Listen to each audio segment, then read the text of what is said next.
제가 이제 이 로마서를 설교해야 되겠다 이제 이렇게 결심을 하고 그 준비하는 과정에서 제가 읽던 책 두 권에서 참 여기 하나님의 그 메시지가 담겨 있다 이제 그런 생각을 하는 대목이 있었습니다.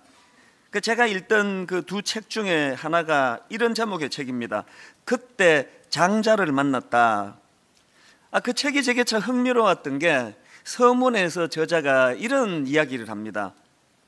처음에 저자가 이 장자를 읽었던 것이 그 외환 위기 때 직장에서 쫓겨나고 난 이후랍니다.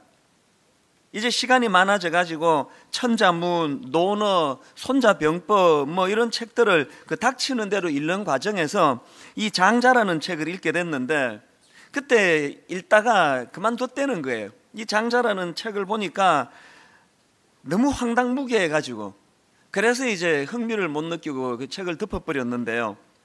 이제 그 이후에 이 저자가 다시 직장에 복직이 되고 아주 분주하게 지내다가 이제 미국으로 발령이 나가지고 해외 연수를 떠났다는 겁니다. 그래서 미국으로 해외 연수를 떠나면서 이제 비행기 안에서 우연히 이 장자를 다시 읽게 됐는데 이분이 찬찬히 장자를 읽다가 보니까 지난번에 그 황당무계하게 느껴졌던 내용들이 자기가 이 겉만 보고 잘못 판단한 그 오해했던 부분이더라는 겁니다. 그래서 이제 그 깊은 의미를 다시 살펴가면서 많은 깨달음을 얻어가지고 이제 이 책을 내게 되었다. 그렇게 이제 서문에서 그런 내용을 보면서 제가 왜 그 경험담이 흥미로웠느냐 하면은 그때 제가 이제 로마서를 준비하고 있을 때니까요. 혹시 제가 지금까지 너무 신학적으로 로마서를 그런 식으로 읽고 있는 건 아니었던가. 그래서 이 로마서가 진짜 말하고자 하는 핵심은 내가 파악을 하지 못하고 그렇게 로마서를 보고 있었던 건 아닌가. 그런 깨달음을 제가 얻게 된 적이 있었고요. 그런가 하면 그 즈음에 읽던 책이 한 권 더 있었는데 이 어린 왕자라는 제목의 책입니다. 이 책은 160개국 언어로 번역이 돼가지고 전 세계적으로 1억 부 이상 팔린 베스트셀러 중에 베스트셀러인데요. 제가 이제 그 새해가 되면서 문득 제 마음에 든 생각이 뭐냐 하니까 내가 자꾸 나이가 들어가면서 이 어린 시절의 그 순수함을 잃어가고 있는 건 아닌가. 이제 그런 생각이 들어가지고 이제 어른들을 겨냥해서 쓴 동화라고 하는 이 어린 왕자를 다시 꺼내가지고 읽기 시작했는데요. 이 책을 읽다가 보니까 이런 내용이 나오더라고요. 어른들에게 새로 사귄 친구에 대해 이야기하면 정작 중요한 것은 묻지 않는다. 그러면서 이제 그 하는 내용이 뭐냐 하니까 어른들은 이 쓸데없는 질문들을 한대요. 그 친구는 몇 살이니? 형제는 몇 명이야? 몸무게는 얼마나 나간대? 아버지 수입이 얼마나 되니? 이 별 중요하지 않은 껍데기에만 어른들은 관심을 가지고 질문하고는 그거 아는 걸 가지고 그 친구를 아는 것처럼 생각하는 게 어른들의 어리석음이라는 그런 내용을 제가 보면서 또 이제 제가 그 로마서를 준비하고 있을 때니까요.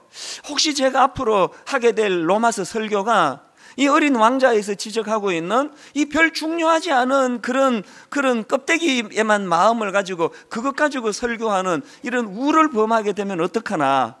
그래서 이 로마서에서 정말 하나님이 말씀하시고자 하시는 그 내용, 그 핵심을 잘 파악할 수 있으면 좋겠다. 이제 그런 마음을 가지고 이제 그 두 책을 읽으면서 많은 깨달음을 얻고 또 생각을 했는데요. 사실 제가 이 로마서를 설교해야 되겠다고 결심한 것은 작년 4월입니다. 그때 제가 설교 시간에 말씀드린 기억이 나는데요. 어느 날 이제 새벽에 일어났는데 갑자기 로마서를 읽고 싶은 마음의 충동이 막 격동을 일으키는 거예요. 그래서 이제 그 새벽에 제가 로마서를 꺼내놓고 읽는데 마치 그 어린아이가 갈증을 느끼다가 물을 벌컥벌컥 막 들이키는 것 같은 해갈의 기쁨이 그 새벽에서 저에게 용솟음을 친 겁니다. 너무 마음이 기뻤는데요. 시편 119편 103절 주의 말씀의 맛이 내게 어찌 그리 단지요 내 입에 꿀보다 더 다니이다. 이 은혜로운 새벽을 제가 이제 누리면서 그때 제가 마음에 이제 결심을 한 게 이제 로마서를 설교해야 되겠다. 왜 그런 결심을 했냐 하면 사실 제가 분당 우리 교회를 개척하던 그 13년 전에 한 가지 하나님 앞에 약속한 게 있습니다. 하나님, 제 설교의 최전성기, 제 설교의 가장 전성기에 제가 로마서를 설교하겠습니다. 그래서 이 로마서를 지금까지 아껴뒀습니다. 근데 그날 작년 4월 달에 그 새벽에 하나님이 저에게 주시는 메시지가 뭐냐 하니까,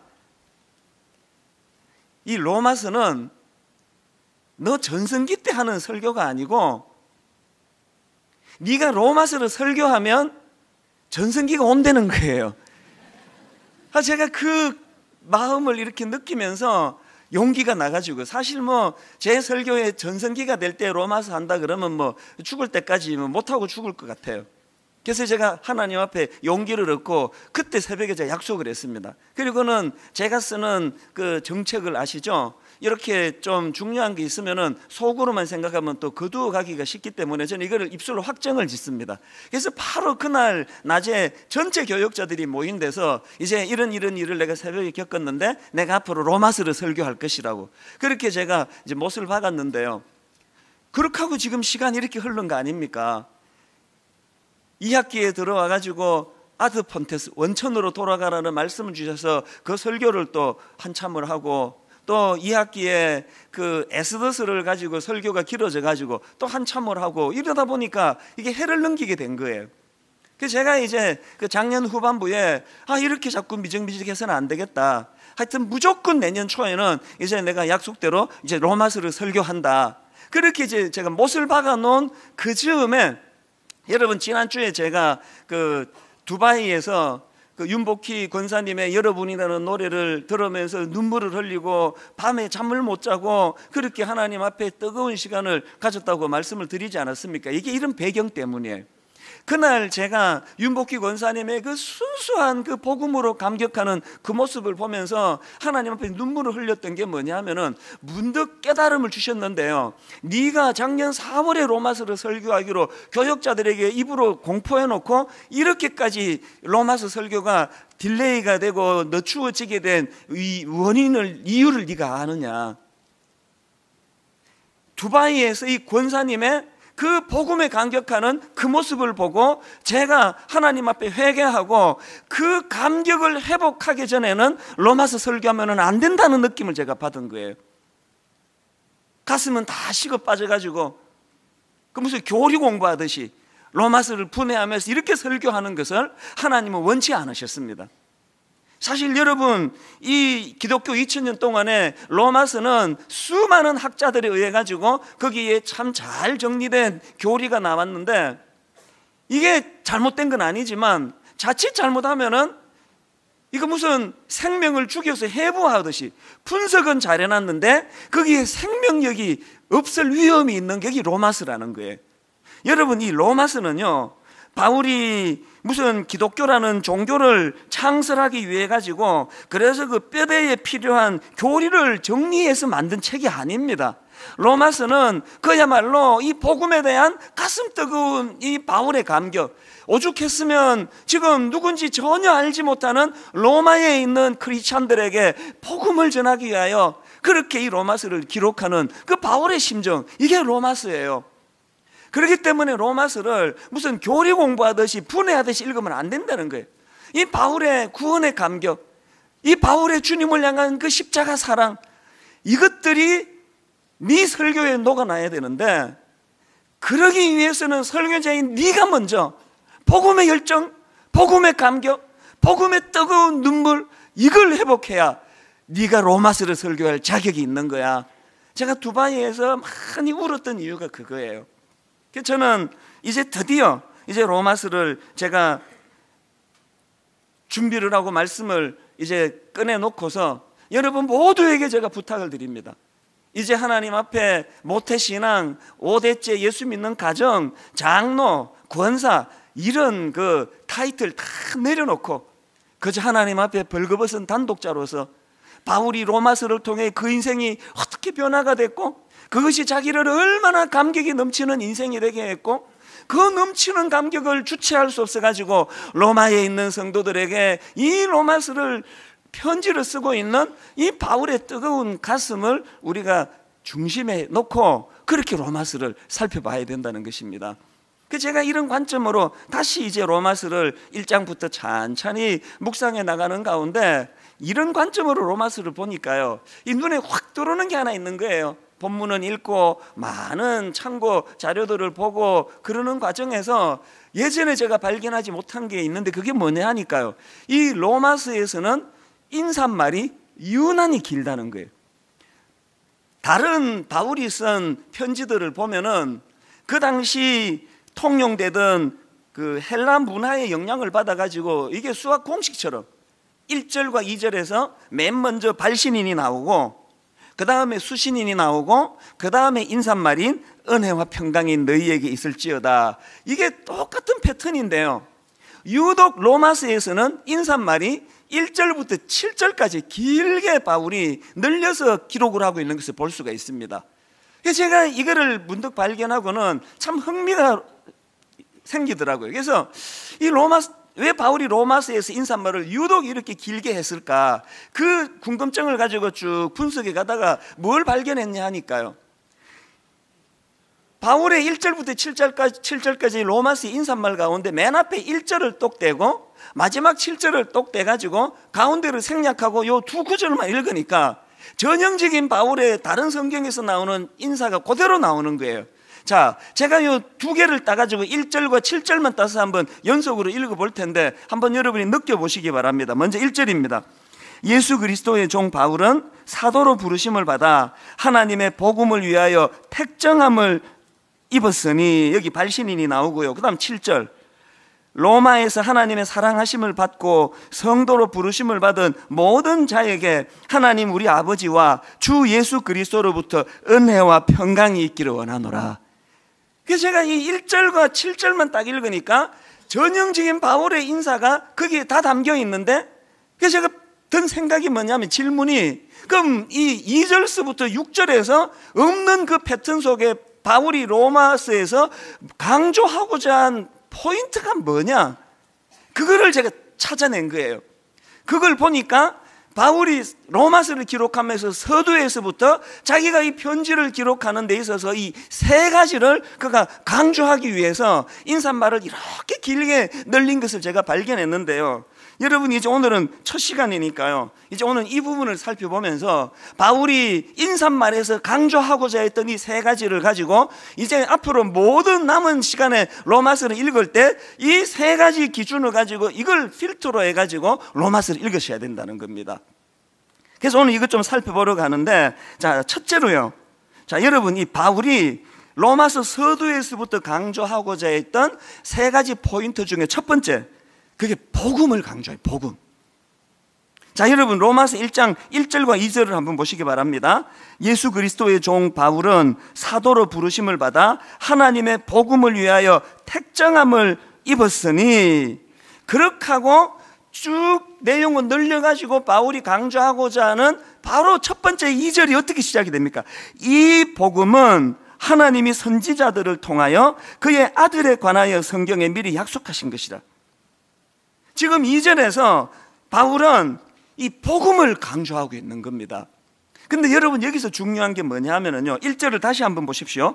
예수 그리스도의 종 바울은 사도로 부르심을 받아 하나님의 복음을 위하여 택정함을 입었으니, 이렇게 돼 있는데요, 여기에 지금 하나님의 복음이라고 복음을 설명하는데 이게 왜 중요한가 하면요, 여러분 여기서 하나님의 복음 할 때 이 복음은 이 유앙겔리온, 헬라어로 유앙겔리온이라는 이 단어는 이게 신학적인 용어, 종교적인 용어가 아닙니다. 여기서 말하는 이 복음 유앙겔리온이라는 이 단어는요, 그 당시에 로마 황제를 칭하고 황제와 관련된 말을 할 때 쓰던 표현이에요. 터키 프리에네라는 곳에서 이 주전 9년에 새겨진 비문을 발견했는데요, 그 비문에 쓴 내용을 보니까 이런 내용이 있더라는 겁니다. 자, 한번 들어보십시오. 비문의 내용입니다. 우리 삶의 전부를 주장하며 우리에게 열정과 관심을 보이는 신의 섭리는 아우구스투스를 통해 가장 완벽한 인간 삶의 완성을 주었다. 신은 그를 인간에게 유익을 주는 덕으로 충만케 했으며 그는 우리와 우리의 자손들을 위한 구원자로 보내심을 받은 사람이다. 그를 통해 전쟁이 그쳤으며 온 세상에 질서가 생겨났다. 그 다음 들어보세요. 그 신 아우구스투스의 탄생일은 온 세상을 위한 복음의 시작이었다. 그 당시 로마에서 통용되던 유앙겔리온, 우리가 사용하고 있는 이 복음은 처음부터 하나님을 향해 쓰여진 단어가 아니고 그 당시 최고 권력자 로마 황제를 칭하고 로마 황제를 묘사할 때 사용하던 단어가 복음, 유앙겔리온이었다는 거예요. 그런데 바울은 로마서 1장 서두에서 그 황제를 칭할 때 쓰는 이 유앙겔리온, 이 복음에다가 하나님을 넣어서 하나님의 복음이라고 확정을 짓는 겁니다. 지금 이 편지를 받는 그 수신인이 어디 사는 크리스찬들입니까? 로마에 사는 크리스찬 아닙니까?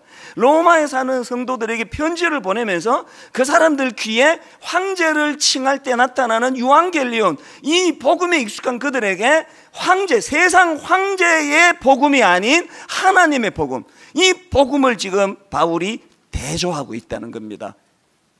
바울의 자신감이 뭘 표현하기 위해 이것을 드러냈을까요? 크리스찬들에게 주는 메시지가 이겁니다.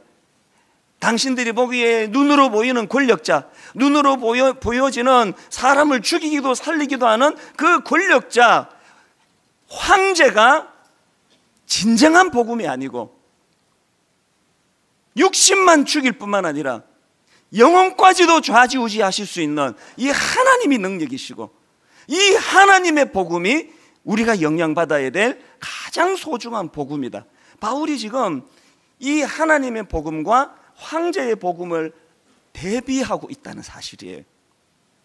여러분, 이건 4절에서의 그 내용도 보면 이 바울의 표현법이 그대로 나오는데 4절을 한번 보십시오. 성결의 영으로는 죽은 자들 가운데서 부활하사 능력으로 하나님의 아들로 선포되셨으니 곧 우리 주 예수 그리스도시니라. 여러분, 여기 나오는 우리 주라는 표현도 그 당시에 황제를 가리키는 표현이라는 거예요. 그런데 바울은 세상의 가장 최고 권력자 황제를 가리킬 때 사용하던 우리 주라는 이 표현 다음에 예수 그리스도를 거기에 넣음으로 말미암아 우리가 진짜 주인 삼아야 될 내 인생의 주인은 겉으로 보이는 권력을 가진 황제가 아니라 예수 그리스도시라는 것을 바울은 지금 확연히 대조하고 있는 겁니다. 여러분, 이 두 바울의 대조법은 오늘 우리 시대도 그대로 적용되는 거 아닙니까? 오늘 온통 이 세상은 권력, 물질, 그래서 여러분 다 아시잖아요. 이제 이 돈을 이제 대놓고 만몬 신이라고 이야기합니다. 돈은 신이에요. 이 세상을 죽이기도 하고 살리기도 하는 돈이 그 신 아닙니까?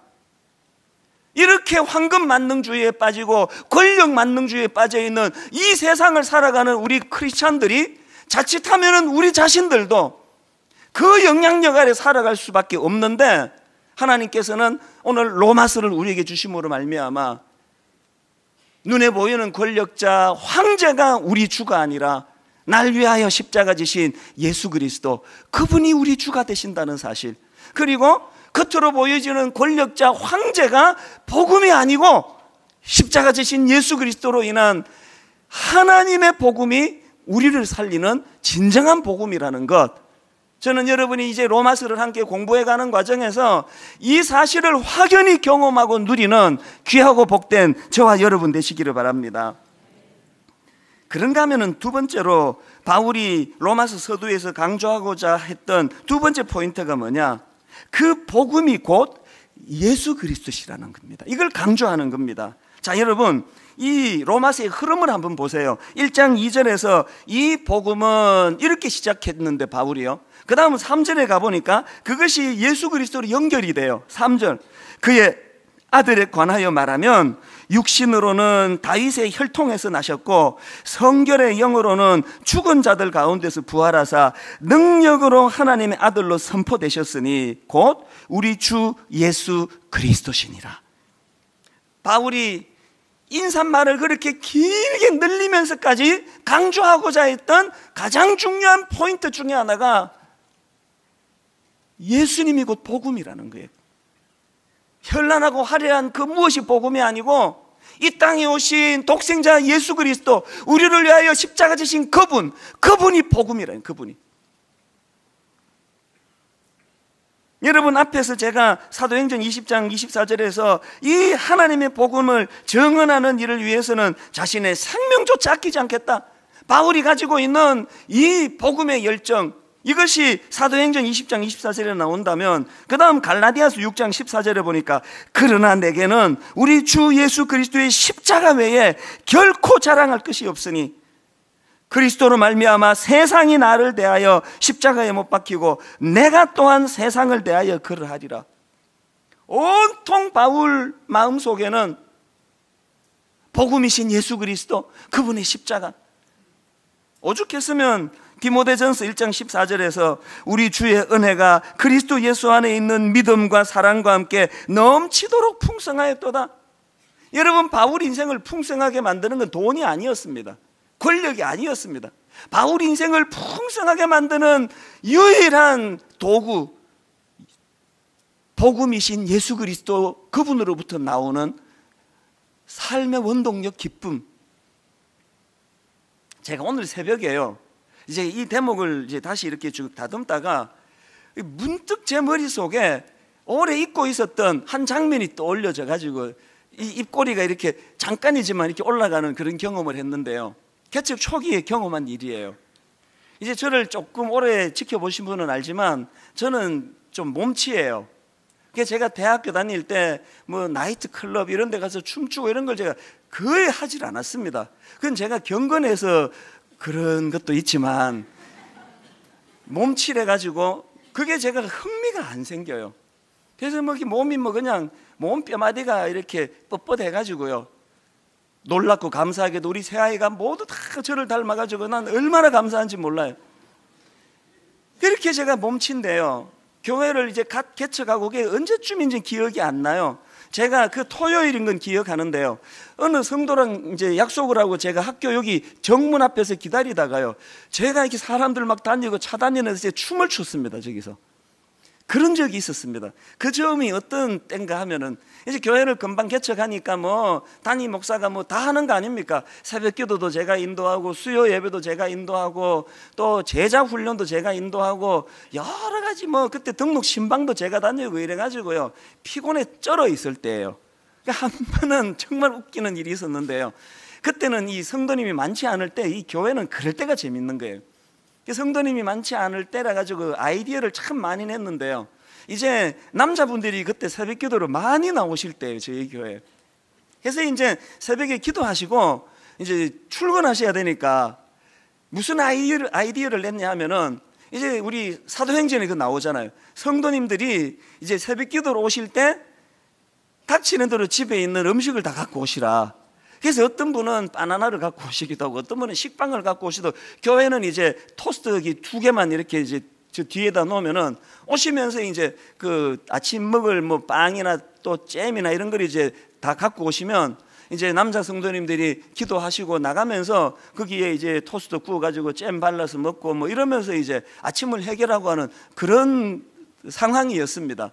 어느 날 제가 이제 새벽 기도를 인도하고 저도 나가가지고 이제 우유를 한잔하고 이렇게 토스트를 굽고 이러고 있는데요, 어떤 여집사님이 저 보더니 킥킥킥 웃는 거예요.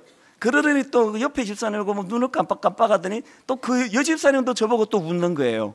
그래서 이게 뭔가는 있는데 이게 뭔지를 내가 몰랐는데 나중에 정신 차리고 보니까요, 얼마나 경황이 없었는지 오른발에는 구두가 신겨져 있고 왼발에는 운동화가 신겨져 있는 거예요. 이제 그러던 즈음이에요. 얼마나 정신없이 살았는지 이 짐작이 가지 않습니까? 바로 그 즈음인데 그야말로 피곤에 쩔어 있을 때예요. 근데 제가 이 학교 정문 앞에서 누구를 만나기로 약속했는데 제 안에 글자 그대로 그 바울이 예수 그리스도 그 복음으로 인해 가지고 그 마음속에 너무 풍성히 임한 그 은혜가 저에게 임하기 시작했는데요, 갑자기 제 마음에서 이 찬양이 하나 흘러나온 거예요. 그래서 정문 앞에 그 수의실 옆에 있는 교문 저 바깥쪽에서 막 춤을 췄습니다. 주님 한 분만으로 나는 만족해, 나의 모든 것 대신 주님 찬양해, 나의 영원한 생명 되신 예수님 목소리 높여 찬양해.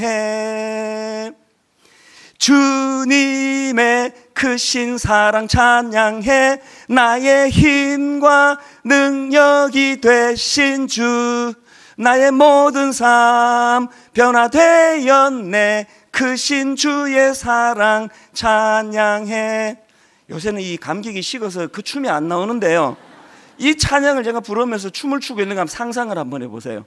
길거리에 사람이 막 다니고 차 다니고 그러는데 억제할 수 없는 마음에 예수 그리스도가 내게 주시는 그 기쁨이 너무너무 용솟음쳐가지고 막 덩실덩실 춤을 추면서 혼자 누구를 기다리면서 그랬던 기억이 오늘 새벽에 문득 떠오르는 거예요. 여러분, 비록 육신은 피곤해 지금 쩔어 있는데 여러분, 사람이요, 이런 감격을 갖고 산다는 게 이게 얼마나 복된 일입니까? 똑같은 고3인데요, 그 마음에 꿈이 있고 기대감이 있고 감격을 가지고 입시 고3 1년 보내는 학생이 있고요, 뭐 희망이 없어서 그저 죽을 지경이라서 똑같이 새벽에 일어나서 새벽까지 일어나 공부하는데요, 결과는 달라요.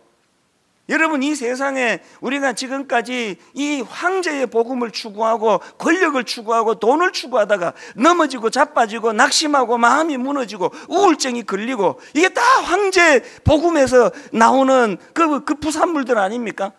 저는 오늘 새벽에 제가 오래전에, 그때 교회가 크기를 했습니까? 교회가 알려지기를 했습니까? 누가 뭐 저라는 무명의 젊은 목사를 뭐 인정을 하기를 했습니까? 아무도 알아보는 사람이요, 깔아주는 사람이 없었지만 내 안에 아까 바울이 그대로 고백했던 우리 주의 은혜가 그리스도 예수 안에 있는 믿음과 사랑과 함께 넘치도록 풍성하였다.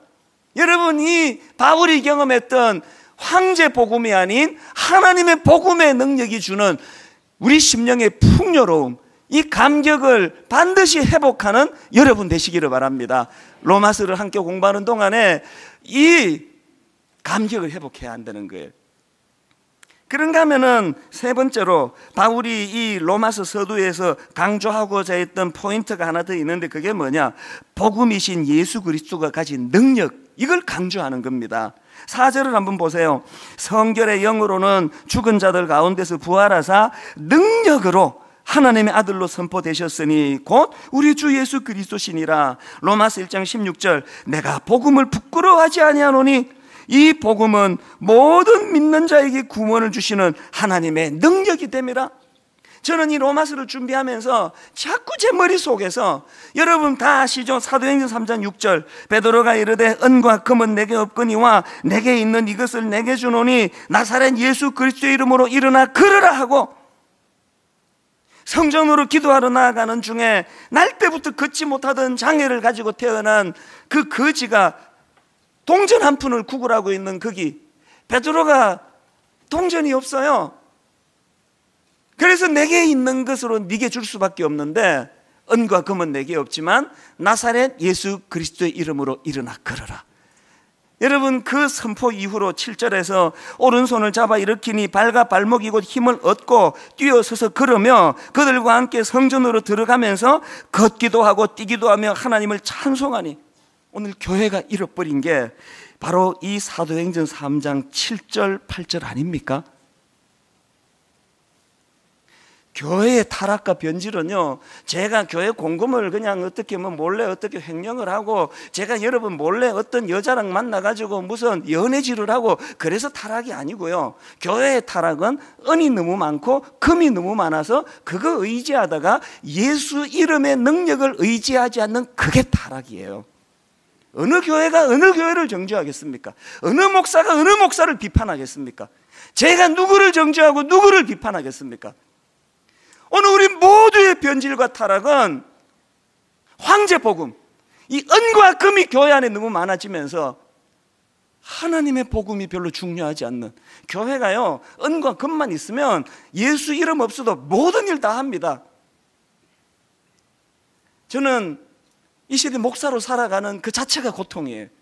제가 누가 제 얼굴에 침을 뱉어서 고통이 아니고, 이 시대에 분당 우리 교회 목사로 살아가는 그 이 자체가 저는 고통이에요.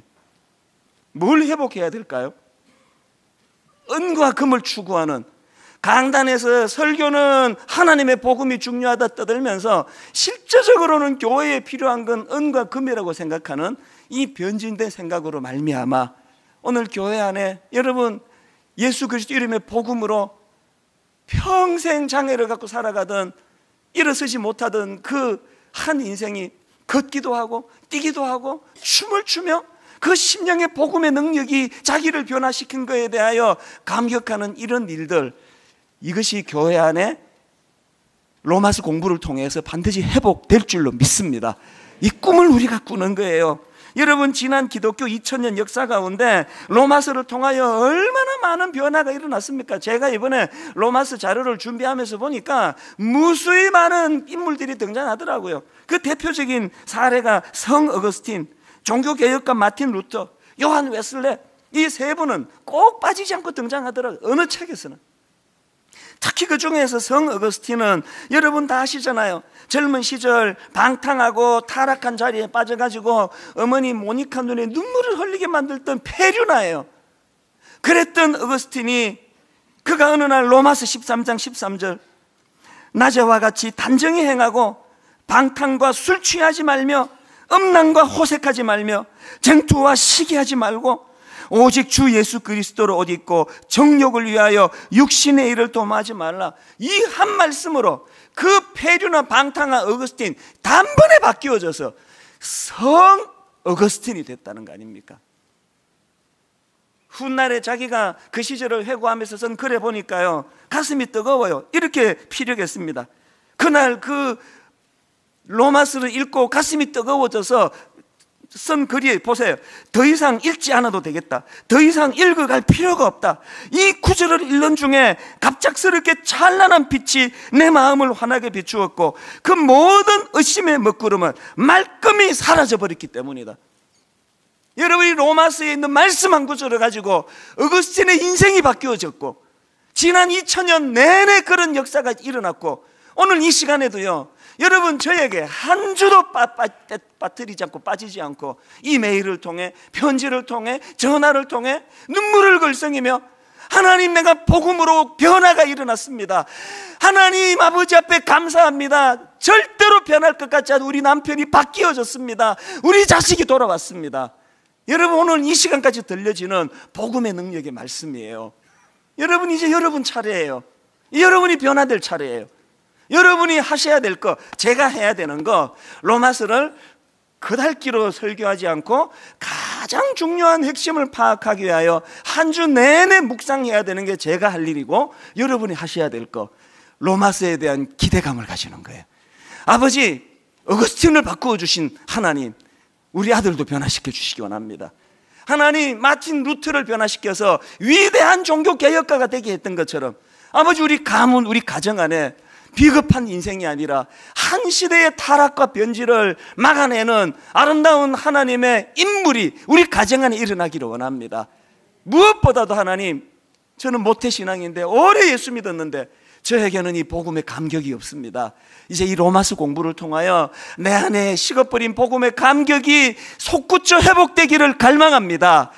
여러분, 이 기대하고 갈망하는 마음, 이것이 여러분이 하실 일이에요.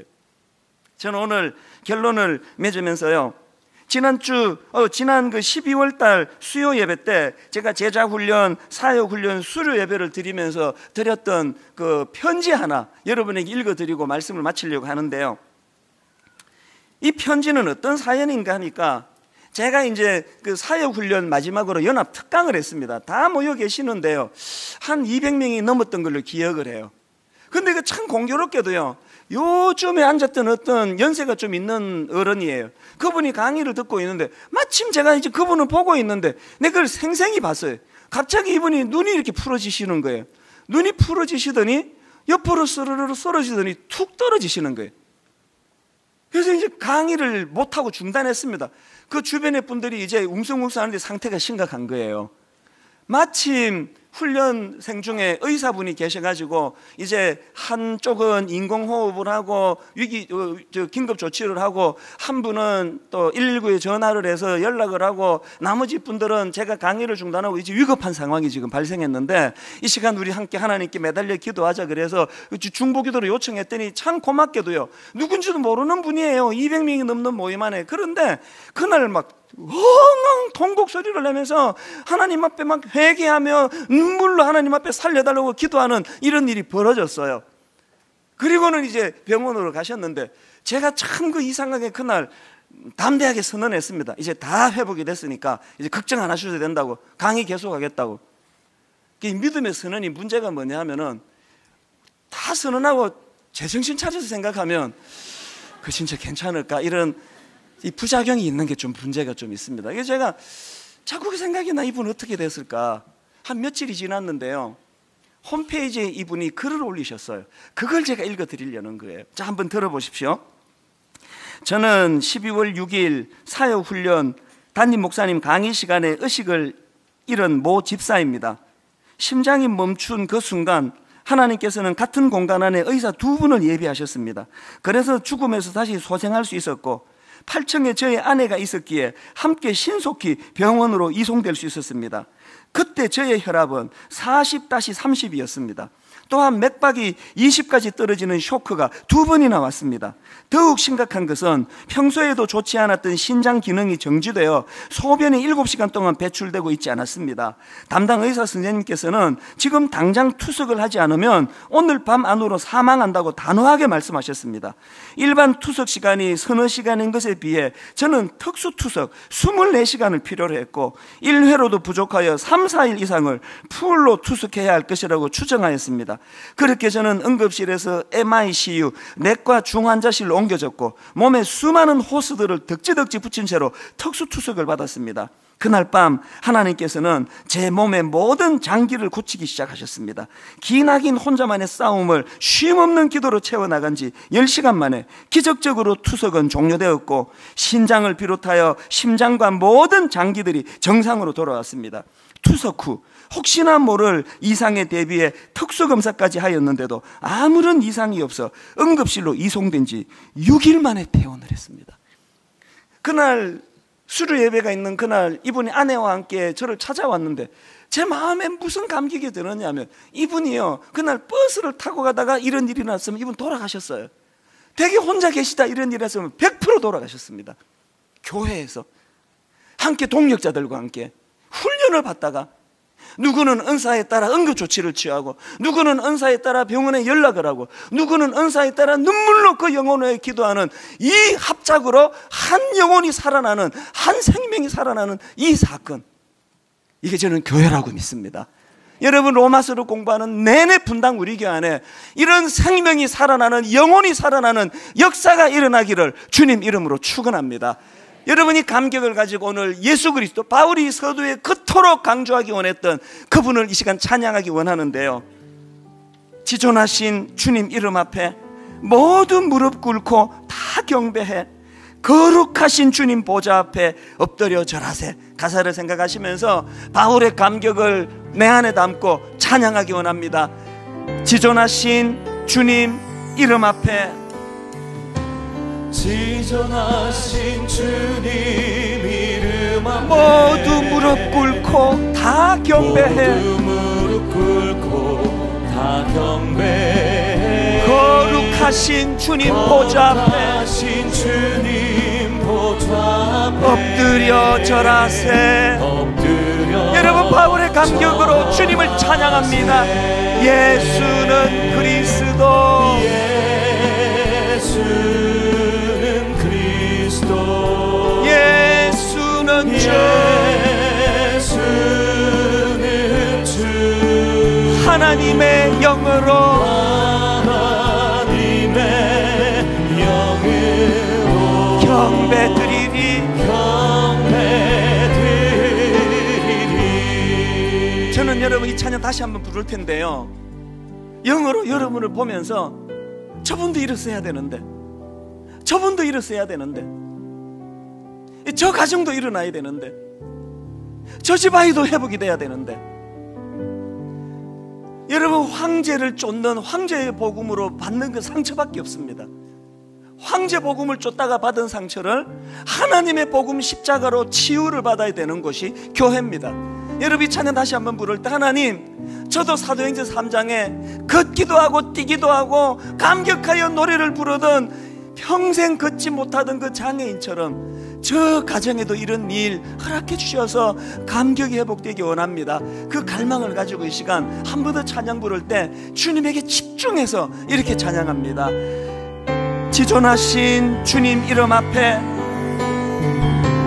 지존하신 주님 이름 앞에 모두 무릎 꿇고 다 경배해.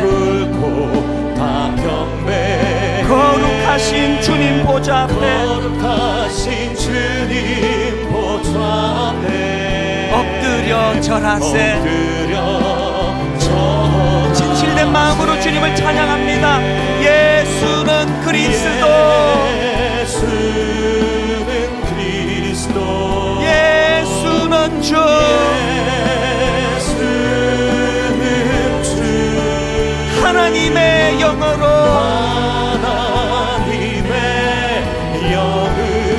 경배드리니, 뜨거운 가슴 주님 앞에 회복하며 더 큰 소리로 지존하신 주님 이름 앞에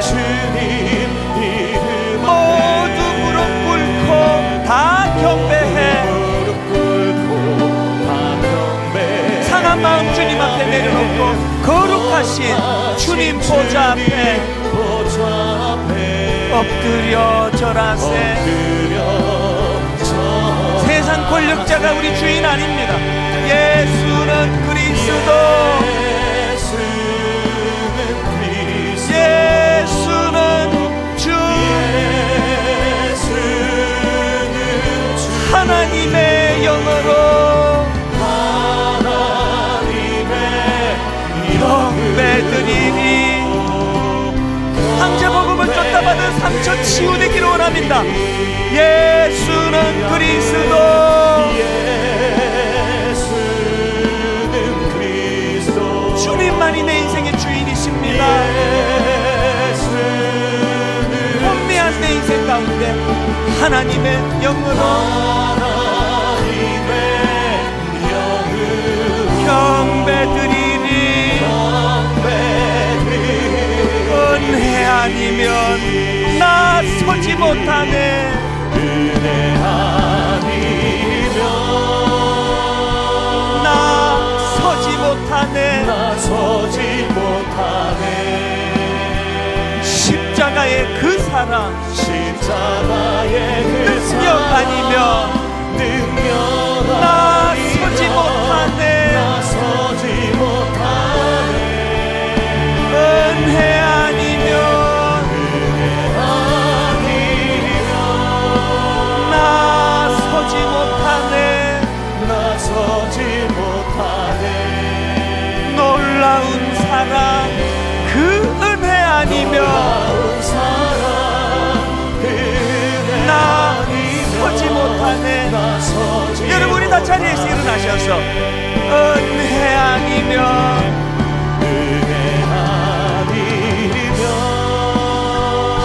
나 서지 못하네. 나 서지 못하네.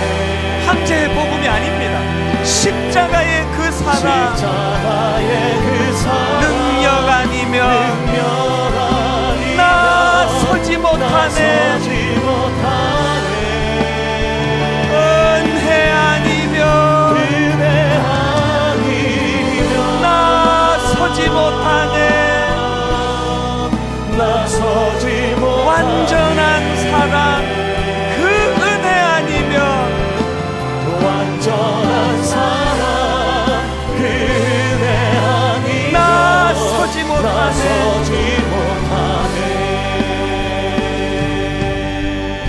살아계신 하나님 아버지, 모태신앙이지만 장로라는 타이틀을 가지고, 권사라는 타이틀을 가지고, 목사라는 타이틀을 가지고 있지만 우리는 눈에 보이는 것에 약해서 이 세상의 가치관, 황제 복음에 끌려갈 수밖에 없는 인생임을 정직하게 고백합니다.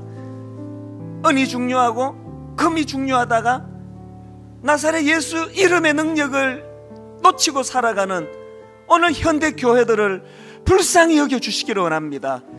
아버지, 우리에게 황제 복음이 아니라 예수님의 십자가, 하나님의 복음이 필요한 줄 믿습니다.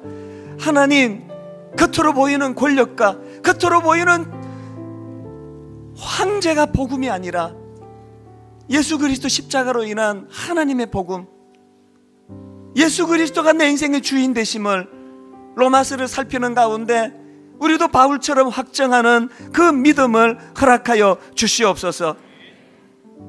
복음에는 하나님의 의가 나타나서 믿음으로 믿음에 이르게 하나니 기록된 바 오직 의인은 믿음으로 말미암아 살리라 함과 같으니라.